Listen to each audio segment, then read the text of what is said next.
UI UX Python నేర్చుకోండి, లక్షలు సంపాదించండి. Join quality thought. మొన్న 'శివ' రీ రిలీజ్ అప్పుడు మీ ఆ! ఫస్ట్ డైరెక్టర్‌ని ఇంటర్వ్యూ చేశాను. ఓహ్! గుర్తున్నారా మీ ఫస్ట్ డైరెక్టర్ అయ్యో! ఎవరు? భలేవారు సార్ శివనాగేశ్వరరావు గారు. ఆయన ఇంటర్వ్యూ చేశాను. ఆయనతో పాటు మీరు 'ఆర్‌జీవి' గారి డైరెక్షన్‌లో కూడా యాక్ట్ చేశారు. చేశాను. అంటే ఆ బ్యాచ్‌లో చాలా మందికి మీరు టచ్ అయ్యారు. బాగా క్లోజ్. హ్మ్. హ్మ్. కానీ వాళ్ళ ప్రభావం ఏది మీ మీద ఎందుకు పడలేదు? పడలేదని పడకపోవటం మంచిదంటారా మీరు చెప్పండి? అది పూర్తిగా సబ్జెక్టివ్. ఒక్కో పర్సన్‌ని బట్టి. మీకు అర్థమవుతుందా నేనేం ఆ! అడుగుతున్నా? ఆ! ఆ! ఆ! వాళ్ళ మైండ్ సెట్ అంతా వేరే లెవెల్‌లో ఉంటుంది. అమ్మో! ఆ! అది హ్యాండిల్ చేసేంత స్తోమత నాకు లేదు. స్వతహాగా ఇంపాసిబుల్. నేను రాము గారితో 1 ఇయర్ ట్రావెల్ చేశా. 1 ½ ఇయర్ ట్రావెల్ చేశా. 2 హ్మ్. సినిమాలు చేశాను. 365 ఐస్ క్రీమ్ 2. హ్మ్. సో, ఒక సంవత్సరంన్నర పాటు ఆ సంవత్సరంన్నర ఆయన ప్రభావం ఉండింది నా మీద కొంత కొంత. హ్మ్. అప్పుడే పెళ్ళైన కొత్తల్లో కొంచెం మా ఇంట్లో అందరూ భయపడ్డారు. ఈడేంటి సాయంత్రం అయితే రాము గారి దగ్గరికెళ్తా కాదు మీరన్నారు కదా! పెళ్ళైన కొత్తల్లో అని. ఏ టైంలో ఎవరి దగ్గర ఉండకూడదో ఆ టైంలో వారి దగ్గర ఉన్నారు మీరు. ఎగ్జాక్ట్‌గా ఎళ్ళా. కరెక్ట్‌గా ఫస్ట్ ఇయర్ యానివర్సరీ టైమ్‌కి నేను 365 డేస్ అనే సినిమానే చేస్తున్నా. 365 రోజుల్లో వాళ్ళ పెళ్లి వైఫల్యం అవుతుంది. సినిమాలో హీరో, హీరోయిన్ విడిపోతారు. ఆ సినిమా చేస్తున్నా, సాయంత్రం షూటింగ్ లేనప్పుడు కూడా ఇంకా రాము గారు ఎలా ఉంటారు? అయ్యో! అక్కడేం చేస్తున్నావు? దా సరదాగా ఆఫీస్‌కి అంటే ఆఫీస్‌కి ఇక్కడ అమీర్పేట ఆఫీస్‌కొచ్చాను. హ్మ్. కూర్చొని వైరే సినిమాలు అప్పుడు నాకు తెలిసి 'రౌడీ' అవి కూడా షూట్ జరుగుతాయి. ఎడిటింగ్ ఇంకా ఆయనతో మనం అలా చూస్తాం కదా రాము గారు. అలా ఒక 1 ½ ఇయర్ ఆయనతో ట్రావెల్ అయిన తర్వాత నాకున్న శక్తి, స్తోమత సరిపోలేదు ఆయనతో ఉండటం. ఓకే. ఇంకా సార్ ఆయన పనుల్లో, నా పనుల్లో నేను. మన సినిమా ఎలాగో 'సైక్ సిద్ధార్థ్' కాబట్టి 'ఆర్‌జీవి' గారిలో మీరు చూసిన ఆ సైక్ మూవ్‌మెంట్ గుర్తుండిపోయేది ఏదైనా ఒక చిన్న ఇన్సిడెంట్ చెప్తారా?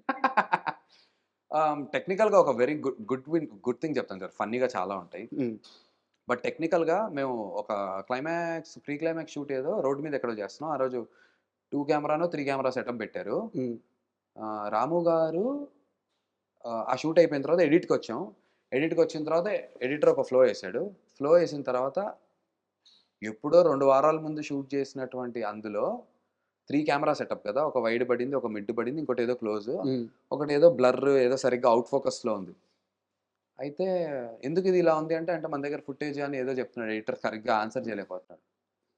నేను చూసిన సైక్ మూమెంట్ ఏంటంటే సార్, లో అయిపోయాను. కాదు కెమెరా బి రోల్ చేసినప్పుడు 4గో టేక్‌లో నందు దిగి నడుచుకుంటూ వచ్చే షాట్ చాలా కరెక్ట్‌గా వచ్చింది. నాకు గుర్తుంది. నేను అదే ఓకే చేశాను. సరిగ్గా ఎత్తుకున్నాను. అబ్బా! నిజం సార్ అసలు మైండ్ నాకు మీ అమ్మాయి ఏం సైక్ రా బాబు ఈ క్యాండిడేట్. ఏంటి సార్ అసలు సినిమా పిచ్చి మామూలు పిచ్చి కాదు. హ్మ్. ఆయనే అంటారు I work like a dog అంటారు. హ్మ్. ఏం కష్టపడతాడు సార్. రాత్రి అది మీరు ఐస్ క్రీమ్ 2 అవ్వనియండి. అందరూ ఏదో అనుకుంటారు. రాము గారు సెట్‌కి రారు, అసిస్టెంట్ డైరెక్టర్‌లు చేస్తారు. లేదు లేదు. ఆయన చేయాలనేది ఆయన పూర్తిగా ఇన్వాల్వ్ అయ్యి చేస్తాడు. హ్మ్. ఆయన అది నేను చూసిన సైక్ మూమెంట్ అది నిజంగా. ఏవో ఫన్నీగా అంటారా, ఆయనకి ఎవరో ఫోన్ చేస్తే నాతో ఫోన్ ఎత్తిచ్చి హిందీలో మాట్లాడిచ్చి, "రాము జీ को अभी अरेस्ट किए उन जेल में है, मैं कांस्टेबल हूँ बात करो" అని చెప్పి నాతో ఫోన్‌లో మాట్లాడిచ్చారు. ఓకే. ఇవన్నీ ఆయన క్రియేట్ చేసే పుకార్లా? మీకు తెలుసా అప్పుడు ఓ పుకారొచ్చింది. అది నా నోటి ద్వారానే బయటికెళ్ళింది. అవునా? నాతో చెప్పించారు ఫోన్‌లో. హైలైట్ చెప్తాను. నాతో ఫోన్‌లో చెప్పించి, "రాము అరెస్ట్ అయ్యాడని చెప్పు. అది ఇది ఇది" అని చెప్పి హిందీలో చెప్పు, హిందీలో చెప్పు అన్నాడు. నేను హిందీలో చెప్పేసాను. అన్నీ చెప్పమన్నారు ఆయన. నేను "రాము को अरेस्ट करे ये हुआ, अंदर डाल दिए, ये जेल में है, उधर है" అనుకుంటే నాకు వచ్చి నేను హిందీలో చెప్పా. చెప్పిన తర్వాత ఫోన్ పెట్టేస్తే నవ్వుతున్నాడు. ఆయన నవ్వి అంతా అయిన తర్వాత మొత్తం అంతా వస్తుంటే, "చూసావా పబ్లిసిటీ ఎలా చేయాలో నీకు అర్థమైందా ఎప్పుడైనా" అన్నారు. "సార్ ఏంటి సార్ మీరు ఇలా చేస్తారన్నా, బయట న్యూస్‌లు అన్నీ స్ప్రెడ్ అవుతున్నాయి." ఒక గంటకి అవును. రూమ్‌లో ఉన్నాం. ఉంటే మా రాము గారి లైన్ ప్రొడ్యూసర్ సుధీర్ ఉంటాడు. 6'4". "సుధీర్ ఏం జరుగుతుందర్రా? ఏం చేస్తున్నారు?" ఇది కదా సైక్ మూవ్‌మెంట్ అంటే. ఆ! ఇది ఇలా ఇలా అయింది అంటే, రాము గారు అప్పుడు ఏమన్నారో తెలుసా? "Nothing Sudheer. I just trying to audition him. వీడికి హిందీ సరిగ్గా వచ్చా? హిందీ సినిమాలో వీడిని పెట్టుకోవచ్చా లేదా అని ఆడిషన్ ట్రై చేస్తున్నా" అన్నాడు. అబ్బా! ఇప్పుడు అది నిజమా? ఇది నిజమా? ఇలాంటివి ఉంటాయి జలక్కులు రాము హ్మ్. గారితో. But I had great fun working with Ramu sir. చాలా నేర్చుకున్నా. యాక్టింగ్‌లో బీట్స్ నేర్పిస్తారాయన. హ్మ్. ఏ టైంకి ఒక ఆయనదో సెపరేట్ బీట్‌లో నడుస్తుంటుంది సార్. డైలాగ్ డెలివరీ చేయటం గాని, అలా అదొక భలే ఉంటుంది. వెరైటీ అది. అంటే ఇప్పటిదాకా మిమ్మల్ని చాలా మంది అడిగిన ప్రశ్న నేను అదే అడగబోతున్నా. నాకు మాత్రం సమాధానం కొత్తగా గావాలి. సురేష్ బాబు గారు 'సైక్ సిద్ధార్థ్' ఎందుకు గొన్నారు? బ్లాక్ బస్టర్ సినిమా అని ఆయన గూడా ఫీల్ అయ్యారు కాబట్టి కొన్నారు సార్. మీరు చూడండి సినిమా క్లైమాక్స్ అయ్యి బయటికొచ్చే టైంకి అరే! ఈ సినిమా సార్ నేనొకటి జెప్తాను. మీరు చూసిన రాత్రి మర్చిపోరు సార్ సినిమాని. ఆ రోజు రాత్రి చూస్తే నేను పక్కా ఇది బెట్ కడతాను సార్. మీరు సినిమా చూడండి. అగైన్ నచ్చొచ్చు, నచ్చకపోవచ్చు. ఒకళ్ళకి నచ్చుతుంది, ఒకళ్ళకి నచ్చకపోవచ్చు. నాకు ఎన్నో బ్లాక్ బస్టర్ సినిమాలు నచ్చనివి ఉండొచ్చు. కరెక్ట్. ఎన్నో ఫ్లాప్ సినిమాలు నచ్చినవి ఉండొచ్చు. రకరకాలు సార్. కానీ ఈ సినిమా మాత్రం మిమ్మల్ని వదలదు. కనీసం ఒక పూటైనా మిమ్మల్ని హాంట్ చేస్తుంది. అసలు ఏంటి అమ్మా భలే తీశారు ఈళ్ళు, ఏదో కొత్తగా అప్రోచ్ అయ్యారు. అరే అసలు మ్యూజిక్ ఏదో ఒక ఎలిమెంట్ మిమ్మల్ని హాంట్ చేస్తుంది సార్. సైక్ సిద్ధార్థకి అది కుదిరింది. I'm very very confidently saying this. Again మీకు సినిమా ఎంత నచ్చింది అనేది it is subjective to your own personal film taste. But ఒక మనిషిని మాత్రం మీకు ఎలాంటి సినిమా ఇష్టమైనా లేకపోయినా నా సినిమా సైక్ సిద్ధార్థ మాత్రం మీకు మళ్ళీ గుర్తొస్తుంది. సార్ ఏదో ఒక సీన్ గుర్తొస్తుంది, ఏదో ఒక ఎపిసోడ్ గుర్తొస్తుంది. అరే లాస్ట్లో భలే చేశాడు, అరే డైరెక్టర్ ఫస్ట్ హాఫ్లో ఇది భలే డీల్ చేశాడే, అరే ఎడిట్ బాగా డీల్ చేసి ఏదో ఒకటి గుర్తొస్తుంది సార్. ఏదో ఒక వేగ్గా వదిలేసి ఓ చిన్న సినిమా వచ్చింది, ఓ మంచి సినిమా పర్లేదమ్మా, అసలు అది కాదు సార్. వచ్చి కెలుగుతుంది సైక్ సిద్ధార్థ. నాకు తెలిసి సురేష్ సార్ అదే చేసింది సినిమా. లేదంటే 10 ఏళ్లలో మీకు పెళ్లి చూపులు, కేర్ ఆఫ్ కంచరపాలెం తర్వాత కేవలం సైక్ సిద్ధార్థ ఫుల్ ఫ్లెడ్జ్డ్గా కొని రిలీజ్ ఇదే. అందుకే కదా అది హాట్ టాపిక్ అయింది. వేరే సినిమాలన్నీ మామూలుగా డిస్ట్రిబ్యూషన్ చేయటం. ఈ సినిమా కొనేసి మళ్ళీ దీని మీద ఇన్వెస్ట్ చేసి ప్రమోట్ చేసి అన్ని బ్యానర్లు వేసి వాళ్ళే రిలీజ్, అది పెద్ద విషయం కదా సార్. ఆయన యాక్సెప్ట్ చేసే ఆ మూమెంట్ ఉంటుంది కదా, సినిమా చూసినాక ఫస్ట్ మీతో మాట్లాడిన మాట ఏంది? నన్ను ఫోన్ చేశారు. ఫోన్ చేసి నా దగ్గర నెంబర్ ఉంది సార్తో అప్పుడప్పుడు టచ్లో ఉండేవాడిని. నేను మా సురేష్ బాబు మాట్లాడి సార్ ఎస్ సార్ చెప్పండి సార్ అంటే, what of film you made మా, come see me in the studios tomorrow at 10:30 అన్నాడు ఆయన. ఓకే ఓకే ఓకే వెళ్ళాను. ఐ రిమెంబర్ ఇక్కడే పైన ఈ లాన్లో కూర్చుని ఉన్నాను. ఆయన సార్ కూర్చున్నారు మంచి ఇట్లా వైట్ అండ్ జీన్స్ వేసుకొని ఫ్రెష్గా.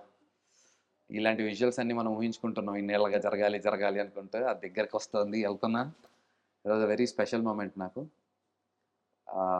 అంతే హీ వాజ్ లైక్ ఎంతలో సింపుల్గా మాట్లాడారు. He didn't speak a lot about, కొన్ని జోక్స్ చెప్పారు. నాకు ఈ జోక్ నచ్చింది, ఆ జోక్ నచ్చింది అన్నారు. నవ్వుకున్నాము. నేను షాక్ అయ్యా, అదేం సార్ మీకు ఇది నచ్చిందా, I thought you would love this but it is surprising. Discussion, cinema గురించి డిస్కషన్. సినిమా గురించి అసలు నేను ఊహించాను సార్. అసలు సురేష్ బాబు గారికి సినిమా చూపించడం అనేది వాజ్ మా మైండ్లో లాస్ట్ లేయర్లో ఉండింది.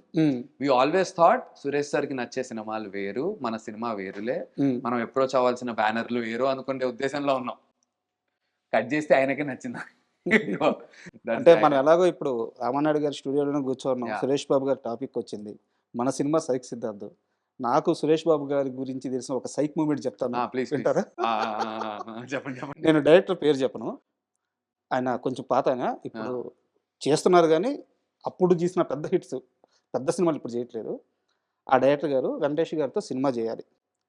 ఎన్ని సంవత్సరాలు ట్రై చేశారు తెలుసా? 7 సంవత్సరాలు. నాకు తెలుసు ఎవరి గురించి మాట్లాడుతున్నారో తెలుసు. 7 సంవత్సరాలు.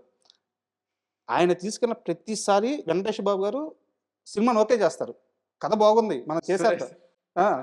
ఆవిడ ఆయన స్టెప్స్ దిగి వస్తూ ఉంటారు, ఏమ్మా ఏ కథ చెప్పావు నాకు చెప్పు అంటాడు.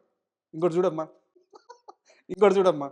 ఒకనొక స్టేజ్కి వెళ్ళిపోయిన తర్వాత వెంకటేష్ గారు ఆ డైరెక్టర్కి, నువ్వేం చేస్తావంటే మనం సినిమా చేస్తున్నాం అని సురేష్కి చెప్పొద్దు, మనం స్టార్ట్ చేసేద్దాం కాము. ఇప్పటికీ ఆ సినిమా జరగలేదుగా. లేదు, తెలుసు నాకు ఆ కథ కూడా తెలుసు. అసలు ఫస్ట్ వెంకటేష్ గారు ఓకే చేసి నా కథ ఏంటి ఆ లైన్ కూడా నాకు తెలుసు. ఇది ఒక సైక్ మూమెంట్. అంటే వర్కే, తను నమ్మాలి. సురేష్ సార్ విపరీతంగా ఆయనకు అందులో ఏదో మ్యాజిక్. ఇంకోటి అమ్మో, ఆయన ఇందాక కూడా మేము మాట్లాడుతూ ఎవరో మా స్పిరిట్ టీమ్ రైటర్స్ టీం నుంచి అంటున్నారు, do you know what how many layers are there in script అని అడిగారు. వీళ్ళు ఏమంటారు, లేయర్స్ హీరో లేరో, హీరోయిన్ లేరో, ఫ్యామిలీ లేరో, లేదంటే విలన్ లేరు, దేర్ ఆర్ 8 లేయర్స్ అని చెప్పి వాళ్ళకి ఏదో కొత్త సబ్జెక్ట్ చెప్తున్నారట రైటర్స్ టీం అందరికి. మా డైరెక్టర్ని కూడా ఏదో అడిగారట, internal antagonist okay, who are the external antagonist in their అనుకుంటే ఆయన మా వాడు ఏదో అడిగారట. సైలెంట్ సార్ చెప్పలేము మనం. So Suresh sir is the OG psych, అసలు వేరే లెవెల్. కానీ it's so beautiful to have a discussion with him. Such oratory skills, such vocabulary, మంచి పదాలు వాడతారు, ఏదో ఒకటి నేర్చుకోవడానికి దొరుకుతుంటుంది. బట్ ఇది also as a sweet art. ఎంత స్ట్రిక్ట్గా కానీ మీరు నమ్మరు సార్, సురేష్ సార్ ఏవైతే బీట్స్ చెప్తారో సినిమాలో, ఇవి ఇవి అమ్మా ఇది ఆయన ఇలా కళ్ళు మూసుకొని అది చూసాం ఇది చూసాం, ఇది ఎందుకు అమ్మా ఇదేమో కొన్ని క్వశ్చన్లు అడుగుతాడు. వాటిని అడ్రస్ చేస్తే సినిమా చాలా బెటర్ అయిపోతుంది. అది అది మరి అవుట్ ఆఫ్ ఎక్స్పీరియన్సా, జీన్స్లో ఉందా, అది గాడ్స్ గివెన్ గిఫ్ట్. అది గ్రేట్. 2 ఆ జీన్స్ అటువంటిది, ఆ అనుభవం చిన్న అనుభవం, 2 రెండు. And don't forget to subscribe to iDream. And for more videos, Please subscribe to iDream. Please subscribe to iDream. Please subscribe iDream. And please subscribe to iDream. For more videos, subscribe to iDream. please like, share, and subscribe to the channel. Congratulations, iDream. Subscribe to iDream. Subscribe to iDream. So subscribe to iDream Media. iDream team అందరికి huge congratulations. Please subscribe iDream Media. Please subscribe to iDream. Subscribe iDream. Please subscribe to iDream. iDream అంటే నా కళల ఛానల్ను subscribe చేసుకున్న నోరు తిరుగుతలేదు, మీరైతే గంట గుర్తు కొట్టండి. For more such videos, please subscribe to iDream. Subscribe to iDream. Please subscribe to iDream. Please subscribe iDream Media. Please do subscribe to iDream. Please subscribe to iDream Media. For best entertainment and information, please subscribe iDream.